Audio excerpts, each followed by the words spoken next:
Bakıda TikTok sosial şəbəkəsində adi bir tanışlıqla başlayan münasibət bir ailənin rüsvayçılıqla dağılmasına, digər tərəfin isə ağır həbs cəzası almasına səbəb olur. Xaçmaz rayon sakini 34 yaşlı Səfərin evli qadın Günel və onun əri Fuadla olan qalmaqallı işi Sumqayıt Ağır Cinayətlər Məhkəməsində hər kəsi şoka salan detallarla üzə çıxır.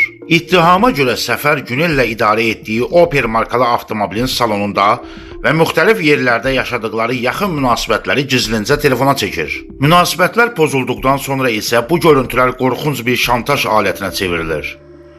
Səfər əvvəlcə əri Fuada zəng edərək evə getməsini tapşırır və kişinin telefonuna yüzlərlə video və foto göndərir. El-oba içində biabır olmaqdan qorxan ailədən ilk olaraq Koroğlu metrosunun qarşısında yaddaş kartlarını təhvil vermək müqabilində 2000 manat alınır. Lakin şantaj bununla bitmir. Səfər telefonundakı nüsxələri silmədiyini bildirərək bu dəfə ailədən 10.000 manat tələb edir. Bu nöqtədə ər hüquq mühafizə orqanlarına müraciət edir və keçirilən əməliyyatla şantajçı həbs edilir. Məhkəmədə verilən ifadələr isə hadisənin pərdə arxası barədə tamamilə fərqli iddiaları ortaya qoyur. Təqsirləndirilən Səfər məhkəmədə özünü müdafiə edərək Günelin evli olduğunu gizlətdiyini, görüntüləri özünün yox, məhz qadının çəkib ona göndərdiyini iddia edir. O, hətta tutulan günə qədər Günellə birlikdə kirayə evlərdə yaşadıklarını, qadının anasının da bundan xəbərdar olduğunu və heç vaxt Fuaddan pul tələb etmədiyini deyir. Lakin onun ibtidai istintaqdakı ilk ifadəsi tam fərqli olub. Orada Səfər qadını qorxutmaq üçün paltarsız şəkilləri yayacağı ilə hədələdiyini və pul istədiyini açıq şəkildə etiraf edilmiş.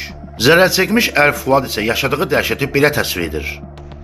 Restoranda inzibatçı işlədiyini və gecə yarısı evə qayıtdığını deyən Fuad telefonuna gələn qəfil zənglə hər şeydən xəbər tutub. Qapıya çatanda telefonuna gələn və arvadının üzünün açıq-aydın göründüyü videoları görəndə sarsıntı keçirib. O, Səfərin tez-tez onların evinə gəlib getdiyi üçün ailənin maddi vəziyyətindən xəbərdar olduğunu və pulu məhz bu üzdən tələb etdiyini bildirir.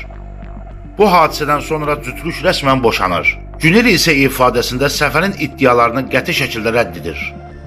O, Səfərə heç vaxt foto göndərmədiyini, onun uşağının ad günü videosundan kadrlar kəsərək özünün montaj etdiyini və videoların Səfər tərəfindən tamamilə gizlin çəkildiyini bildirir. Görüntüləri görən ərinə hər şeyi etiraf etmək məcburiyyətində qaldığını qeyd edir. Sumqayıt Ağır Cinayətlər Məhkəməsi Səfəri təqsirli bilir və onu 7 il 6 ay müddətinə ümumi rejimli həbsxanaya göndərir.